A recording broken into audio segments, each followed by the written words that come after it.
স্বামীর পায়ের নিচে স্ত্রীর বেহেশত। স্ত্রীর প্রতি স্বামীর হক বা স্বামীর অনুগত্য বিষয়ে অনেকে বাক্যটিকে হাদিস হিসেবে পেশ করে থাকেন, কিন্তু এই শব্দবাক্যে কোনো হাদিসে পাওয়া যায় না।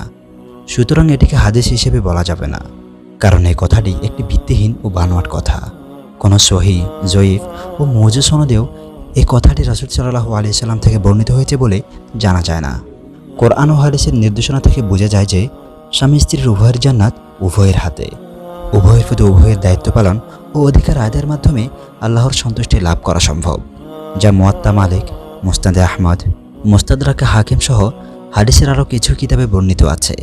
একবার এক নারী সাহাবী রাসূল সাল্লাল্লাহু আলাইহি সাল্লামের কাছে এলেন নিজের কোনো প্রয়োজনে। যাওয়ার সময় রাসূল সাল্লাল্লাহু আলাইহি সাল্লাম তাকে জিজ্ঞাসা করলেন, তোমার কি স্বামী আছে? তিনি বললেন, জি আছে। নবীজি সাল্লাল্লাহু আলাইহি সাল্লাম বললেন, তার সাথে তোমার আচরণ কেমন? সে বলল, আমি যথাসাধ্য তার সাথে ভালো আচরণ করার চেষ্টা করি। তখন নবীজি সাল্লাল্লাহু আলাইহি সাল্লাম বললেন, হ্যাঁ, তার সাথে তোমার আচরণের বিষয়ে সজাগ থেকো, কারণ সে তোমার জান্নাত বা তোমার জাহান্নাম।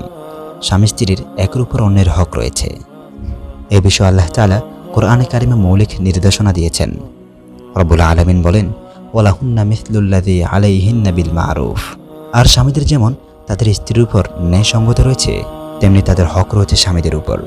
রাসূল কারীম সাল্লাল্লাহু আলাইহি সাল্লাম বিস্তারিতভাবে স্বামী স্ত্রীর হক তুলে ধরেছেন এবং স্বামীদেরকে স্ত্রীর হক আদায়ের ব্যাপারে সতর্ক করেছেন। বিদায় হজের ভাষণে নবী করিম সাল্লাল্লাহু আলাইহি সাল্লাম বলেছেন, ইত্তাকুল্লাহা ফিন নিসা, তোমরা নারীদের বিষয়ে আল্লাহকে ভয় করো।